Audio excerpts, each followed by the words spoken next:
everybody. I'm getting notification that my live stream to Rumble is interrupted. We're having trouble streaming to your destination. So anyway, we're going to move on. This automatically will stream to Facebook and YouTube. I prefer people follow me on Rumble. Okay. But, as these glitches, we have to deal with them. Hi, I'm Jeff. This is Let's Talk About It. Thank you for joining us. And I've got the camera up above me. The monitor is what you're looking at there. So I'm probably going to look down more than I look up. Okay. Today's going to be an interesting show. I had a gentleman, I met him through a network group. We joined Ignite You 365, which is a network group for business owners here in the Tacoma area, meeting a lot of interesting business owners. And this one was really kind of interesting to me. When I met Tim, I was like, what do you do? And he told me, I was like, whoa, I never even thought about that. Never even thought about it. So he's going to come on and talk about all of the things that we're doing here. We're not streaming for some reason. We're not streaming. Okay. We've never had this problem. We're not streaming on Facebook either.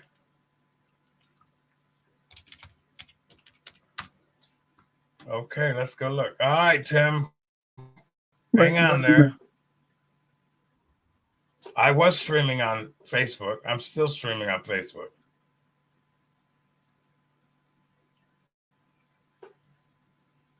Okay. It was streaming on YouTube. I didn't get it at first. Okay, we're live on Facebook right now. I'm looking at it. Yeah. Okay, we are streaming, and sorry about the interruption. And All if right. you want to, we'll just. Well, why don't we just bring Tim in now, and we can talk about what he's doing. All right, Tim. Sorry about the confusion. We're gonna pick it up here. I'm also showing that we're not streaming either on my end, only on one of the sites. However, we are streaming on Facebook because I just went and checked. And I got to close this, otherwise I'm going to get feedback. Tim, Yes, welcome to Let's Talk About It. Thank you. Thanks for having me. Now, what I was saying, folks, when I was letting you know about him being my guest, Tim has an unusual profession, something new to him even, and I'm going to let him tell you all about that. But first, Tim, why don't you tell the audience a little bit about yourself, give us a little background about who you are, and you did a podcast for 7 years. Mm-hmm. You can talk about that as well. Sure. So my name's Tim Bruhn. I'm a native son of Washington State. I've lived here all my life. I am 52 years old. I've got a loving wife, 2 adult children that are out of the house. And I live on a place that most people don't know called Anderson Island, which is off of Stillicum, only accessible via ferry boat. I had a podcast for about 7 years called All Comics Considered. And we talked about comic book culture, whether it be comic books themselves or movies or conventions, anything around the topic.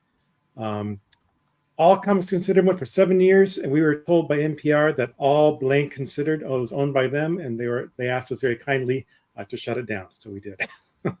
Wow. I mean, why would they tell you to shut it down? That was a cease and desist from their legal department because they owned All Blank Considered. So they have a few very popular podcasts called that. And so we were like, after 7 years, we want to do other projects anyway. And so we're like, okay, this was a sign. It took them 7 years to figure that out? It probably took them 7 minutes after someone notified of them of our okay. show. Okay. So how long ago was that, Tim? We ended that, I think, 2 years ago. Yeah. Okay. So podcasting is a familiar thing for you. You're not a novice and it's not new to you. And then, so now you end up, you're native born here. You've been here all your life, all that good stuff, loving wife. You decided to create another opportunity for yourself called Bio One. Now, we just, my wife's brother, they just found him deceased on August the 8th. And he had apparently been in his bed for a couple of days. We don't know yet. We have very little information about his death. But anyway, It never occurred to me. I always thought the police had a whole thing that came in and did this, or the medical examiners, but that's not true. Bio No. One does what? So first of all, my condolences for your loss. Thank you.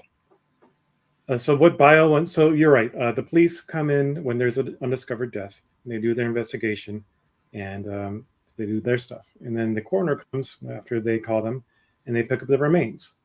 And when the family members are there witnessing all this, the cops then say, "Well, we're very sorry, and you have to figure out a way to clean this up." The police don't do the cleaning. First responders don't do the cleaning. Medical examiners, coroners don't do the cleaning. So there's a big gap in services, and that's where Bio One comes in.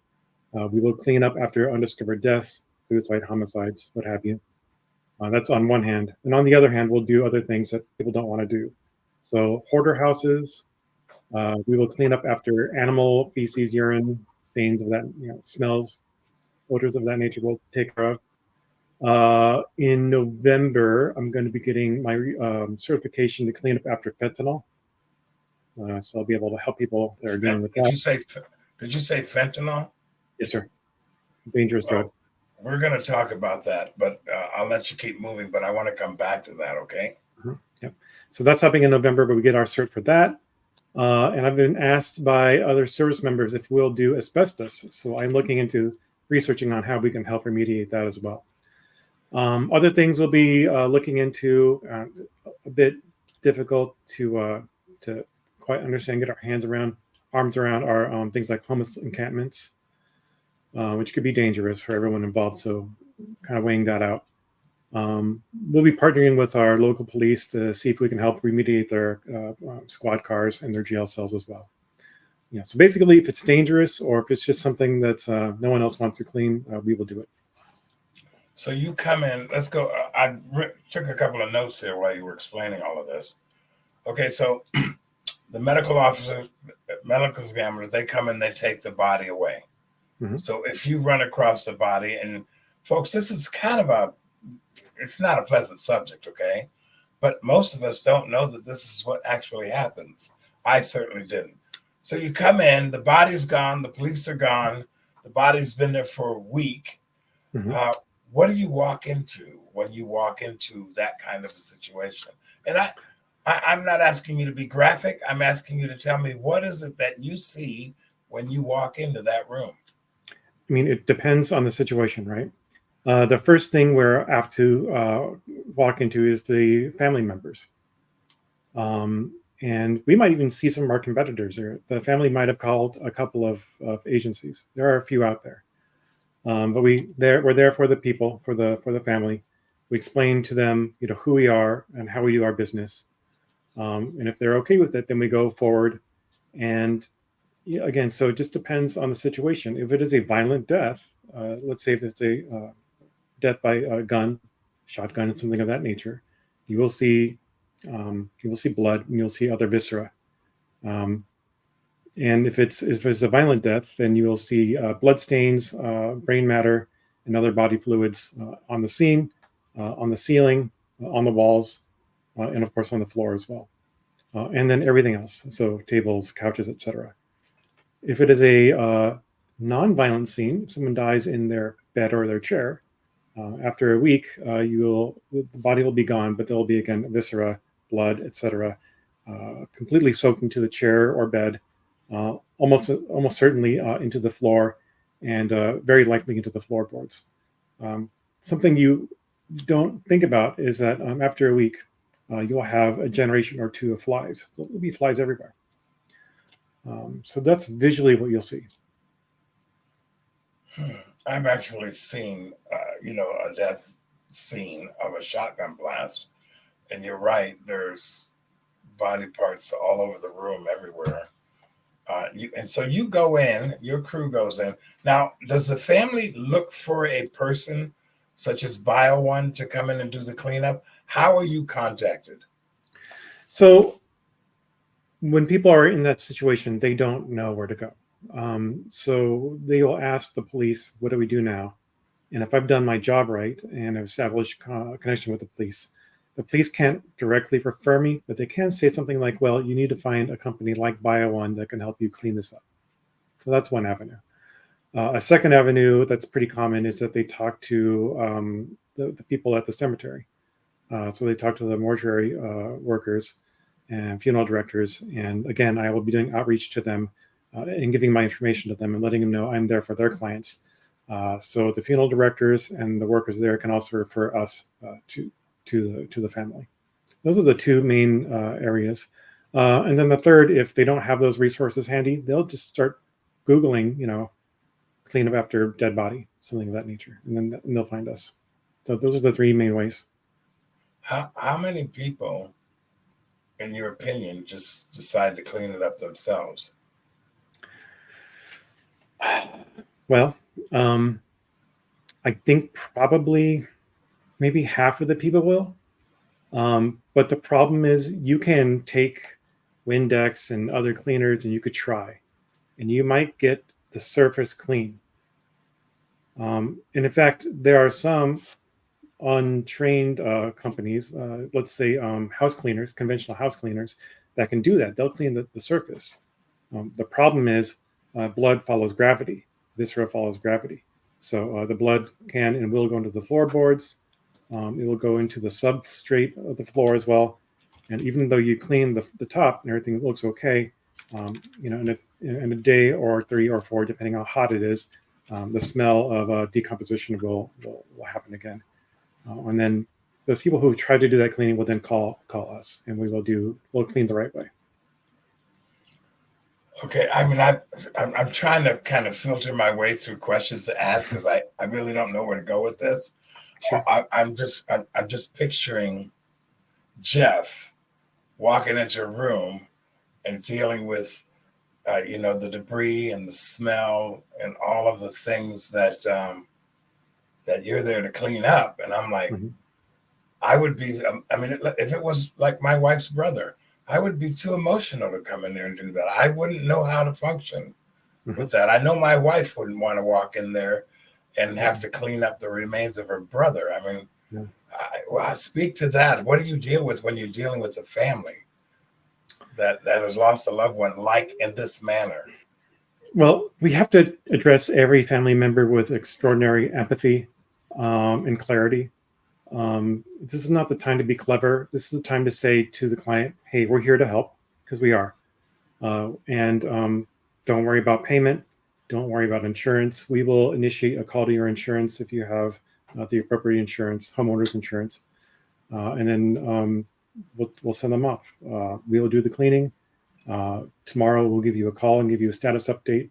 If it is a very large job, it might take 2 days, but typically for a less extreme situation, we can take care of it in 1 business day. And for us, that's 6 hours a day because we work hard, and I don't want to overwork my people.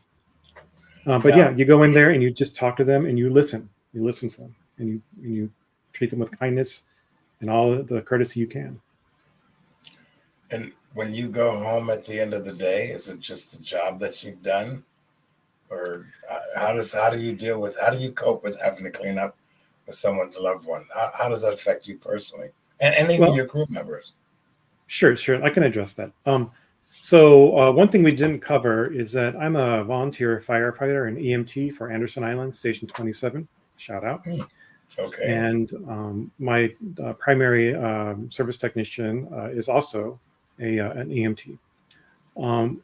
And we've been on a couple of scenes where someone is struggling, they're fighting for their lives. And this is extraordinarily tense. This is the time that our adrenaline's pumping, that it is high drama, it is emotionally impactful. It can be devastating if you don't have the wherewithal to understand who you are, where you are, what you're doing, and if you can or cannot save the patient. We've had some that have made it and some who've not. And every time it's been an emotional situation. Cleaning up after a deceased is not high drama. It is not impactful. It is not the same thing as trying to save someone's life. They are done. And we don't even see those bodies. We just see the remains that need to be cleaned. So at that point, when you contrast trying to save a life versus just cleaning up after a deceased person, The two things are not similar, and it's just a job. It's just something to help clear the way for other people to live a better life, a life where they can go forward. So we're trying to do that. We're trying to bring some hope, so a way forward, some optimism back to their life by able to clean up that situation. I'm gonna talk about something that I actually experienced. I was in an audience setting, and there was a person from Israel. Their job was to, clean up the area as soon as possible. That was their job after a bomb blast. And what the gentleman did, he said, close your eyes. And this is a room full of people. He said, close your eyes. A bomb just blew off in a downtown area, bustling with people.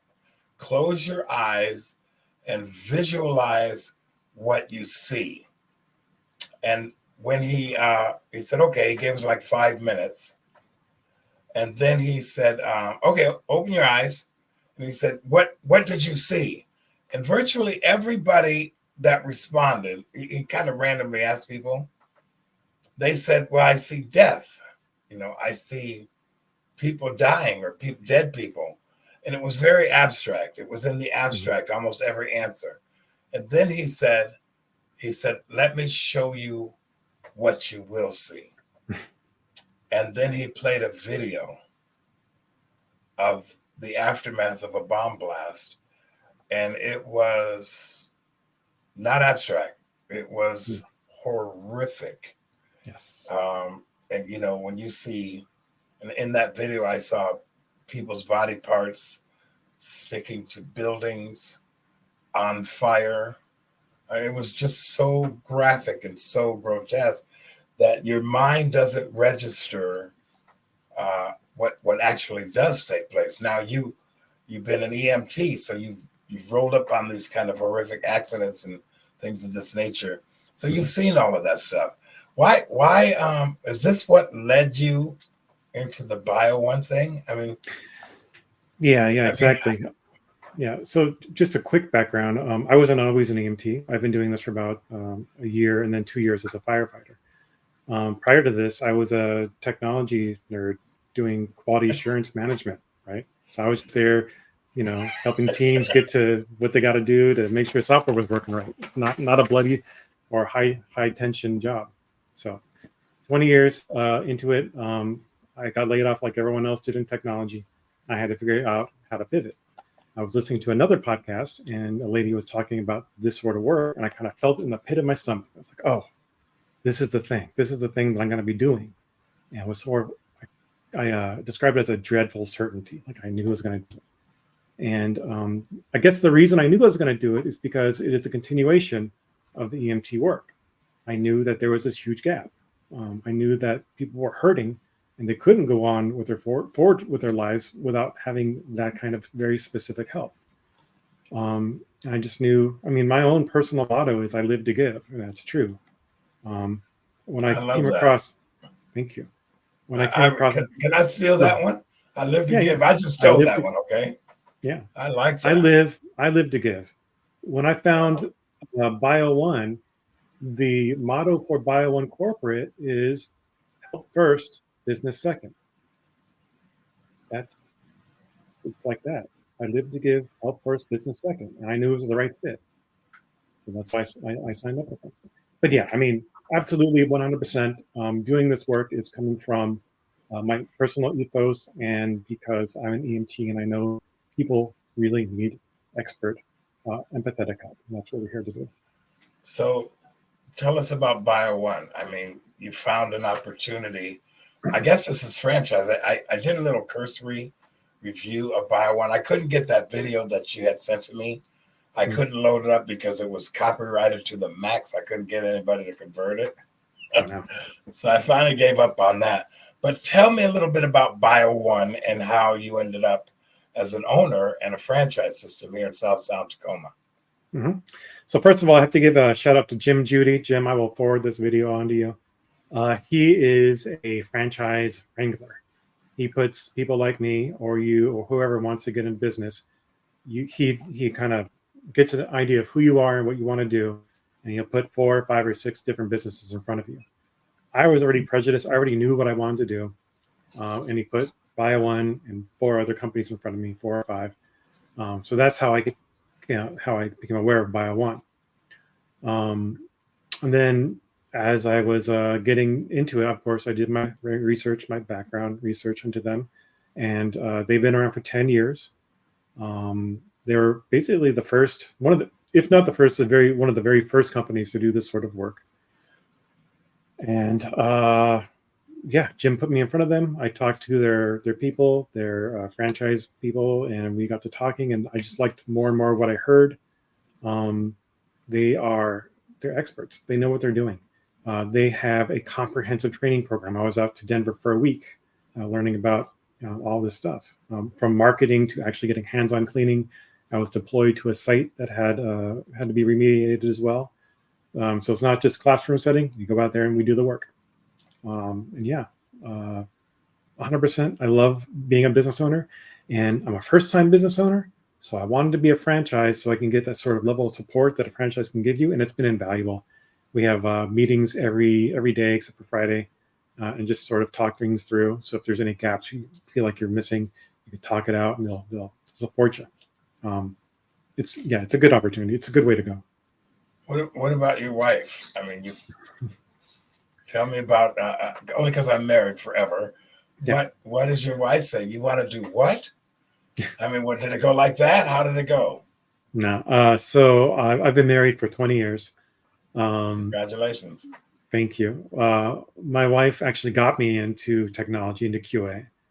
And after that career was concluded and I was looking around, I told her about this. And she didn't faze her one moment, because we are actually both EMTs and firefighters, volunteer. Oh, okay. So when she heard this, she was like, oh, yeah, that makes sense. And prior to QA, I had a sales background. I was selling technology as well. And so she said, I'm not worried about this. I know you've got the hustle. I know you've got the drive to make this work. I'm behind you 100%. I said, thank you. And also I said to her, please be my director of operations. We're still trying to figure out what that means. Did she agree to do that? She said, do not call me and ask me to go clean up after dead bodies. And I said, okay, I promise I won't do that. I can hear my wife saying that. Actually, my wife, she told me once that she would love to work in the morgue. It kind of surprised me. She's actually listening to the show right now. And I was like, my wife's been in the medical profession for as long as I've pretty much known her. She did some banking and stuff like that early on. We've been together for we've been married for 34 years, but we've been together for longer than that. But at the same time, she told me she would have no problem doing an autopsy. And it floored me. I was like, really? But she's been in the medical. I mean, she's dealt with death and dying for pretty much most of our marriage. She said at some point you have to, they do these walks where they honor somebody in the hospital. That's the hardest part for her, is doing the walk. But anyway, I'm going to go back to, let's get right into the meat of Bio1. You mentioned fentanyl. What does that mean when you go into, are you talking about a place where they're cooking fentanyl, making fentanyl, producing it? Explain that, because since it's a big problem, it's a huge problem around here. Sure. Before I get into that, Jeff, I'm going to say I might call your wife because I might need more workers as we scale. I'll give her a shout out. It depends on just pay her more than the medical profession's paying her. She's there, trust me. Anyway, that's interesting. Okay.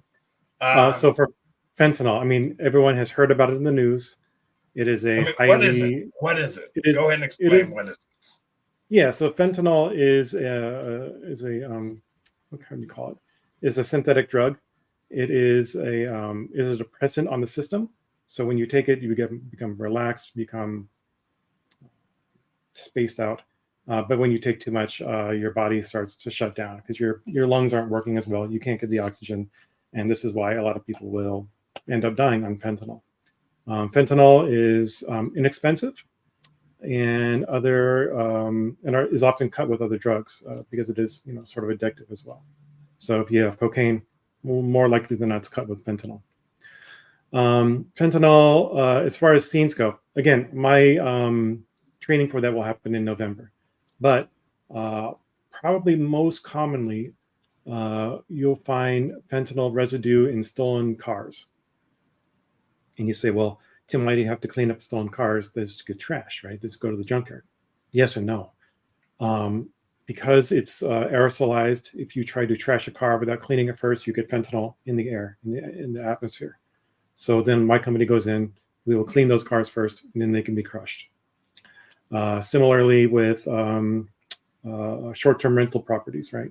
Wait. Let me Mhm. back you up just a second. If a car has been contaminated with fentanyl, you want to go in and clean the fentanyl up before you destroy the car? Yeah, Are the precisely. cars routinely destroyed? If a car is stolen, typically the police or the investigator will do drug tests, fentanyl strips, and if it comes back blue, it means the car is contaminated. And then a company like mine will go in and remediate that. Does it ever get returned to the owner, or is it destroyed? More often than not, it will be destroyed. Insurance will mark it as destroy. There is an option. I looked this up. There's an option in Washington State where if the owner really wants it, then they can have our company do the cleaning. But then their insurance and everyone else washes their hands. They're like, okay, this is See you that hold harmless. the reason I'm asking you this question is because I was talking to my insurance agent, Mhm. and she said that our rates are going up because we're having to do these payouts. And she mentioned fentanyl. Now I know why she did that, because this is an aerosol drug. The residue's all in the air, and they have to come and you have to come and clean that all out, which a lot of insurance companies are dropping people over fentanyl, is what Yeah. she said. And most people, one of the reasons I want to do this show, folks, is because most people have no idea. We just hear it on the news and we don't think about it because we're not impacted by it. There's a lot more to this, which is what you're Mhm. explaining. But I didn't Mhm. realize they just absolutely trashed the car. You have to clean the car before you trash it. It's That's that right. bad. Wow. It's that bad. Similar with short-term rentals, so Airbnb and stuff like that. Wow. Sometimes people go there and they mess it up, and there's fentanyl on the walls and in the floors and what have you. So I have to go there and we have to clean it up, and then we have to test it. If it still shows up, maybe we have to take flooring out or walls, drywall out as well. So it become pretty expensive, pretty pernicious. It's a bad problem. Wow, you just opened my eyes about that. It's not top of mind. We don't think about this stuff. No. We also talked about homeless encampments. You mentioned that earlier.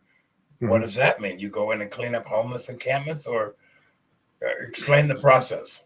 Sure. Have So the you done process, that? Have you no, actually we done that? haven't.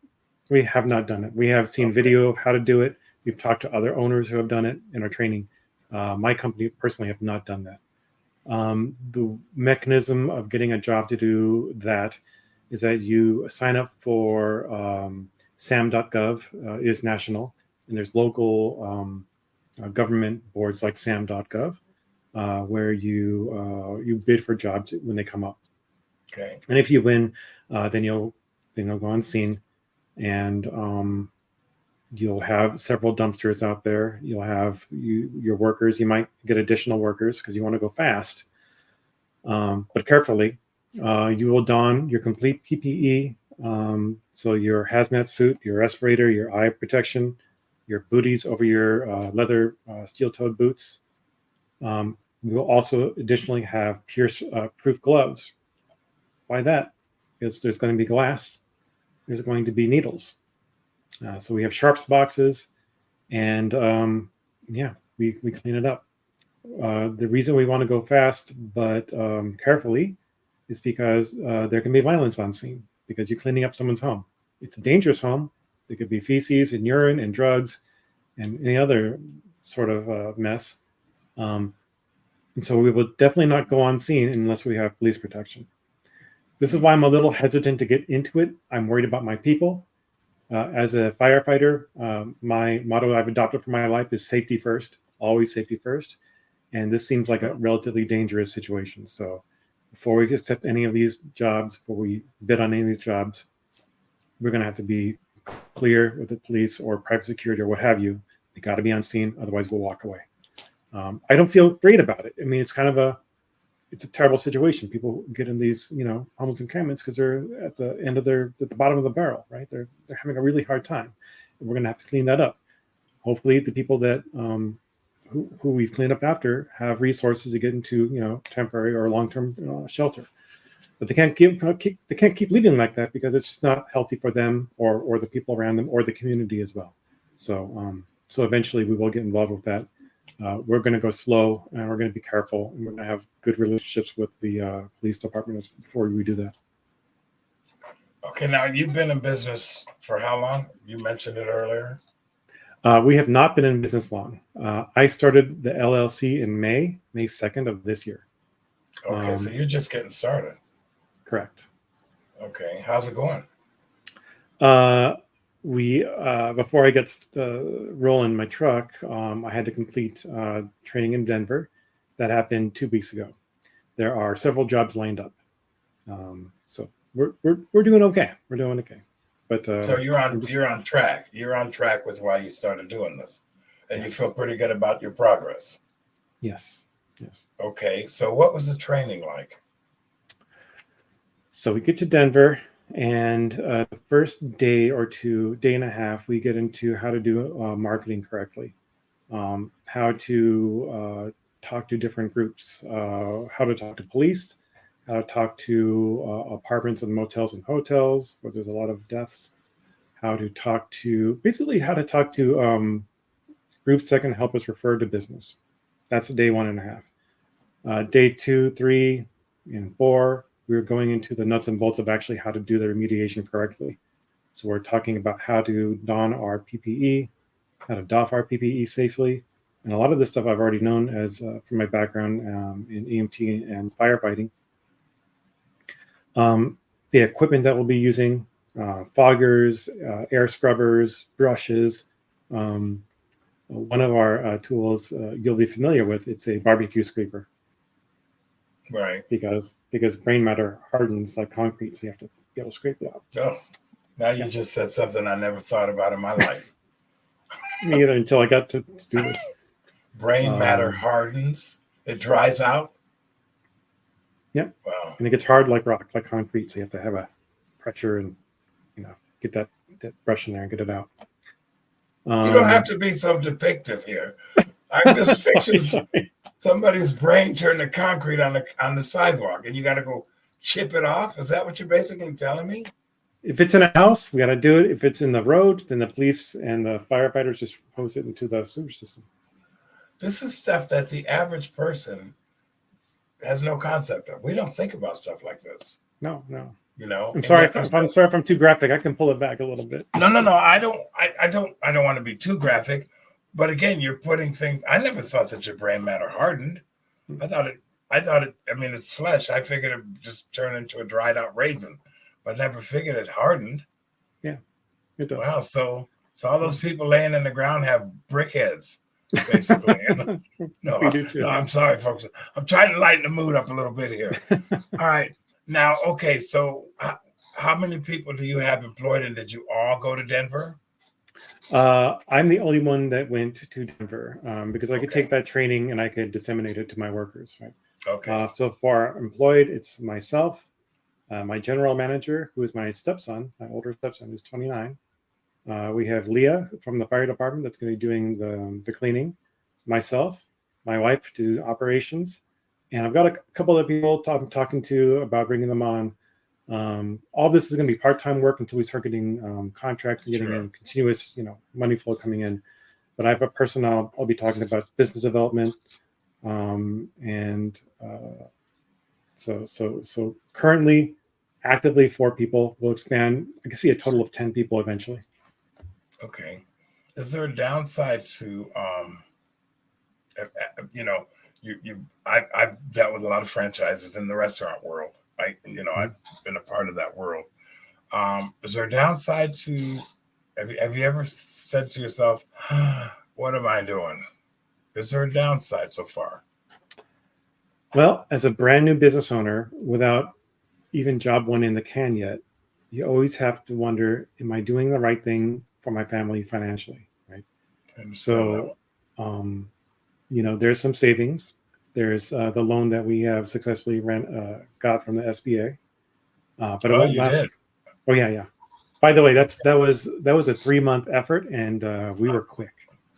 I, you know what? I've done.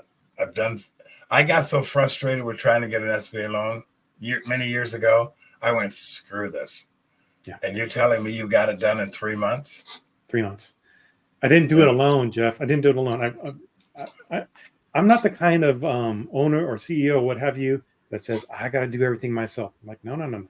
I'm not an expert at SBA loan getting, so I'm going to hire a person to do that. I'm not an expert in knowing how to use all these chemicals. I'm going to get training to do that.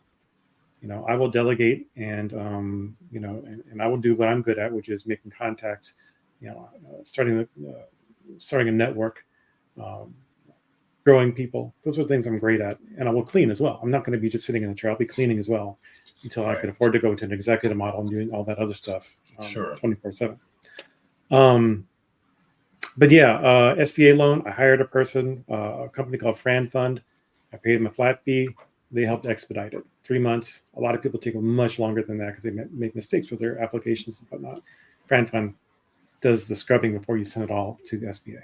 So I recommend them if you're going to be trying that again. When I was doing it, I hired a person too.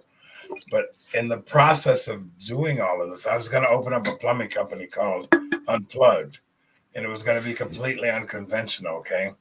I was going to have bright yellow, bright pink trucks, lime green trucks with a plunger, a simple plunger on the side of the truck. And I was going to put I wanted to put a fleet out all at once.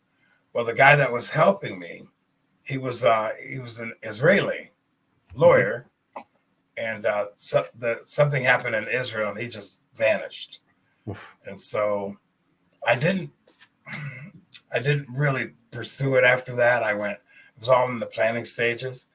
And then I didn't want to go as a minority business owner. I didn't want to go that way. I wanted a small business. Well, after a while, I just went, you know what? I'm just going to put one truck on the road and see what happens. And that's kind of how the genesis of my company that we ended up selling. But I know what it's like, okay? And when I met you, I went, okay, this guy's pretty confident about who he is and what he's doing.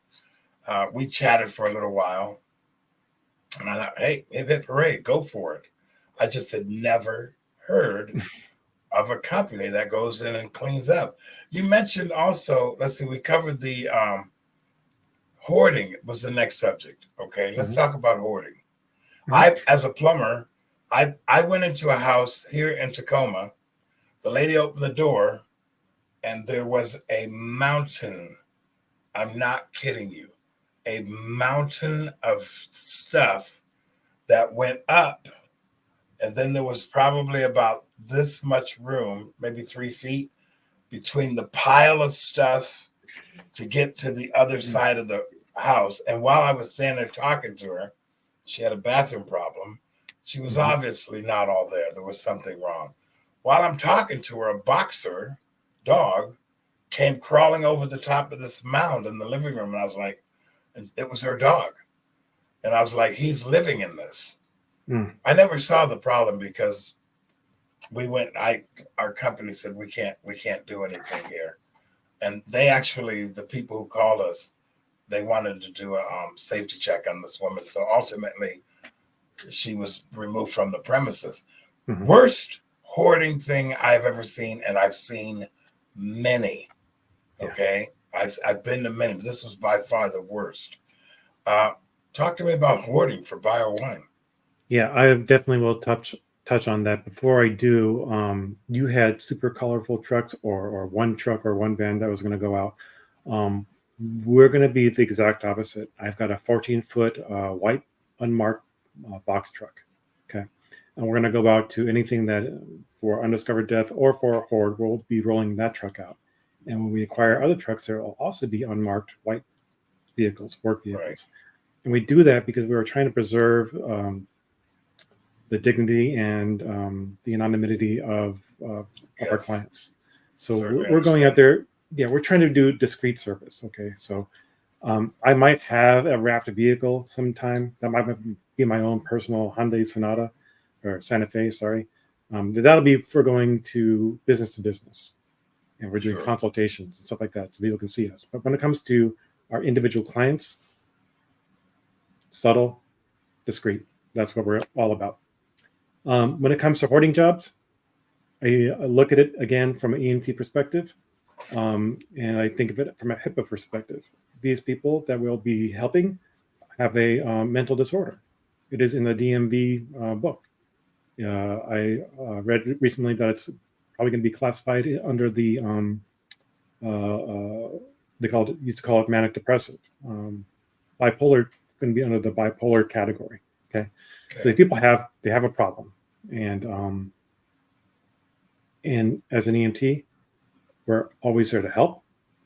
We're just there to help. We're not there to judge. I'm Right. bringing that same feeling to when we go to a hoarding house. We are not there to judge. We're just there to help. And this will be the hard thing. It will not. The work is hard. Again, we'll be there for 6 hours. We'll have a dumpster or 2 dumpsters or 6 dumpsters, what have you, whatever it's going to be. And every hour, we're going to take a break for water. Every 2 hours, we're going to swap out our biohazard suits and get different suits on and gloves, maybe put some more oil in our respirators so it doesn't smell as bad. But the hard part won't be the labor. It'll be talking to the people that are going through this, because the stuff that we recognize as filth, the stuff that we see as something that can topple on top of grandma and kill her or catch on fire and then that's it, that stuff is a comfort to them. It is like it's like a safety blanket, right? And so when you're taking away their stuff, you're taking away their sense of comfort, you're taking away their sense of security, you're taking away that part of their life. And we don't get it because we don't have this problem, but that's what we're dealing with.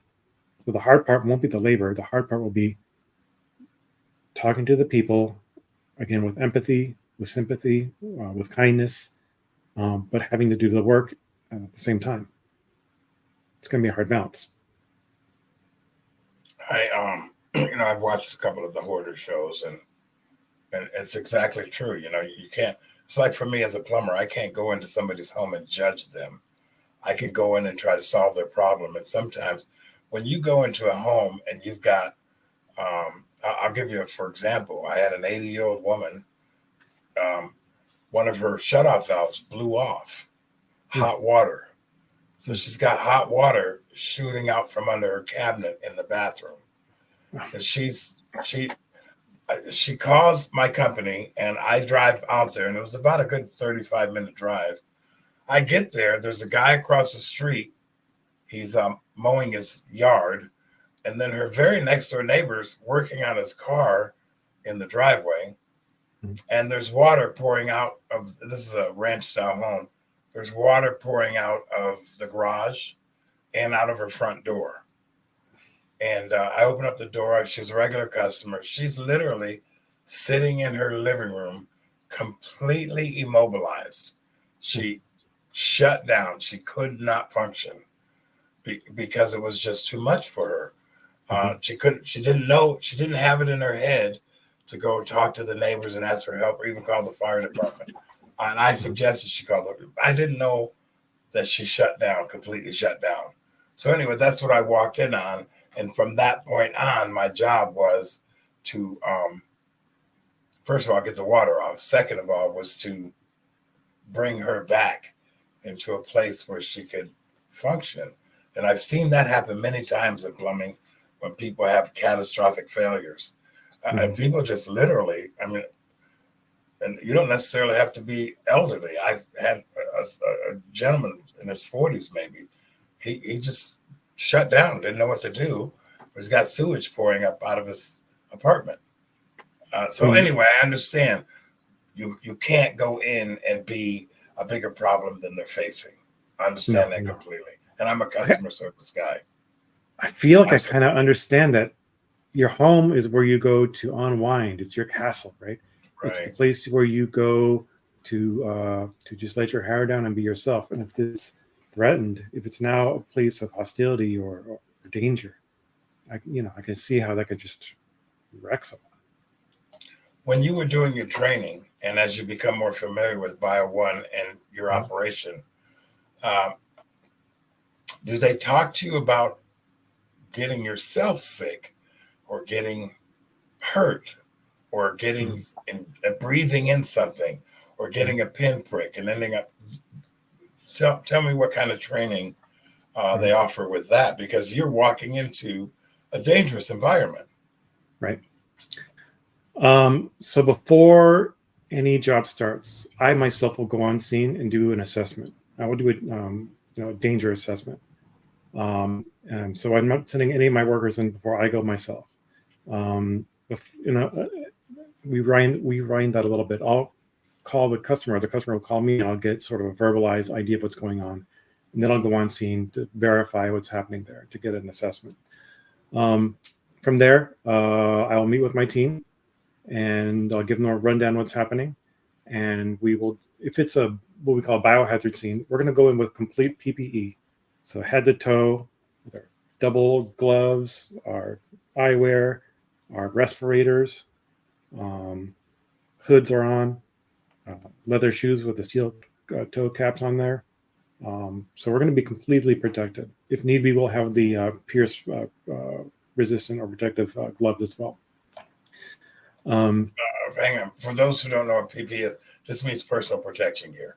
Well, that's all it means for the person who doesn't know what that means. But go ahead, continue.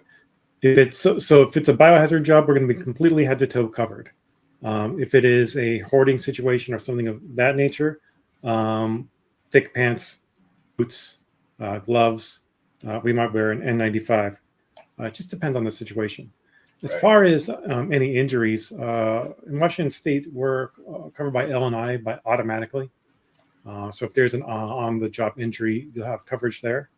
I'm also talking to an independent insurance agent, Kayla, who's helping me get additional coverage through another insurance agency.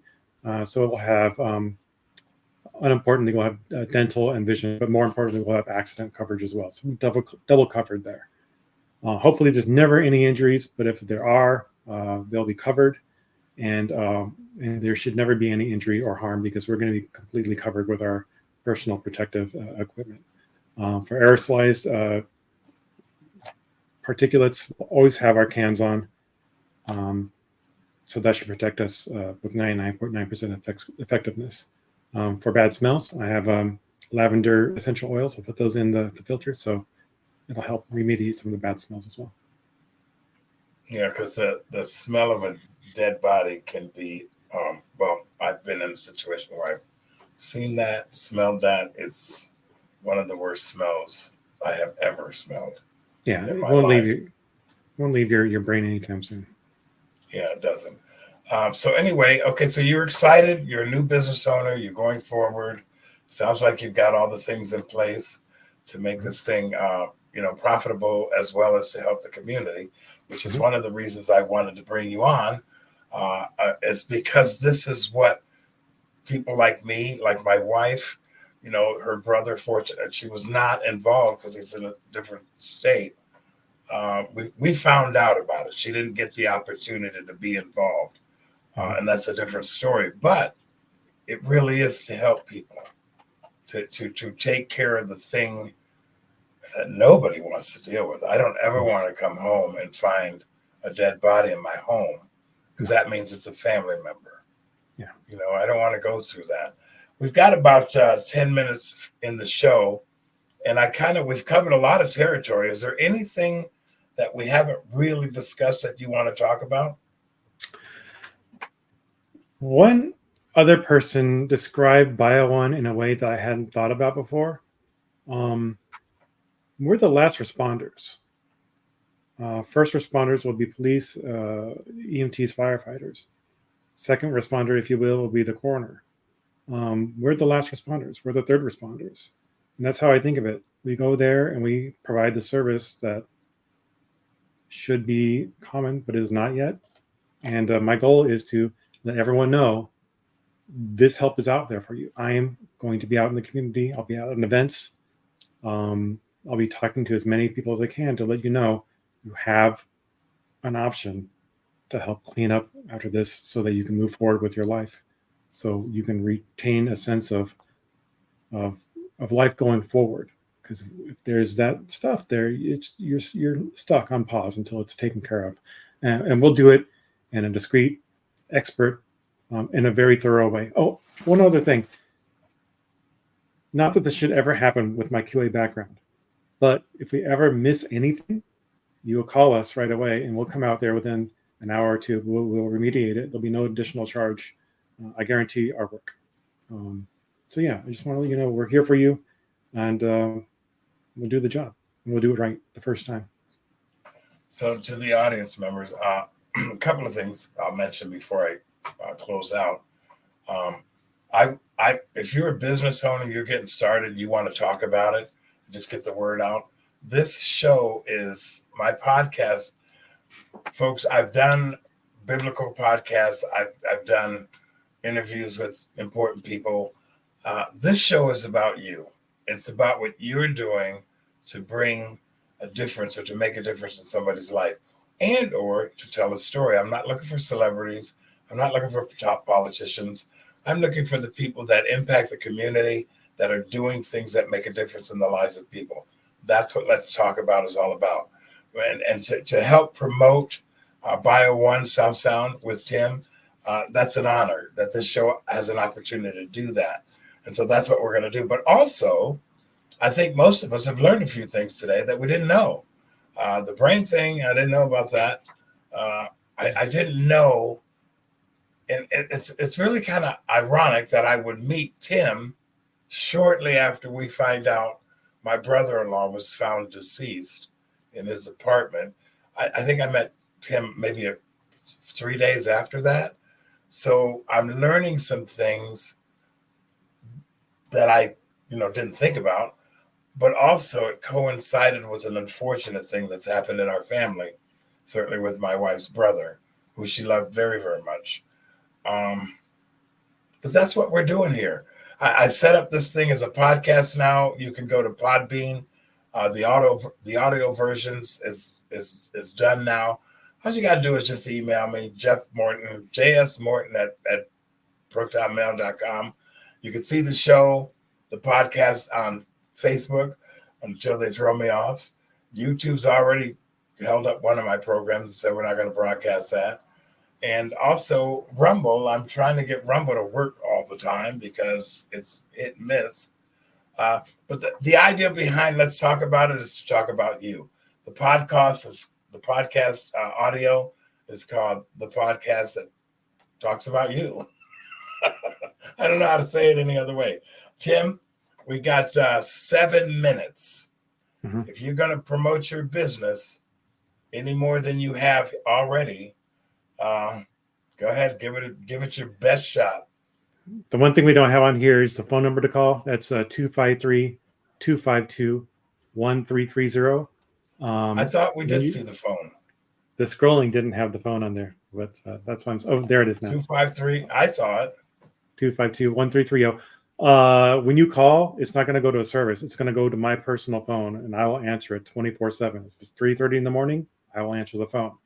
If I am on a scene and I can't answer the phone, my wife will answer the phone. It'll forward to her, figuring out how to do that. But that's the idea.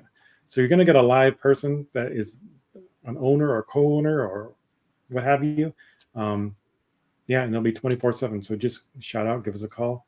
Go to the website, fill out a form. I'll get back to you ASAP on that as well. So just letting you know. And our response time is going to be huge. How do you primarily work through insurance companies or through home or family members? It depends on the situation, I would imagine, right? Depends on the situation.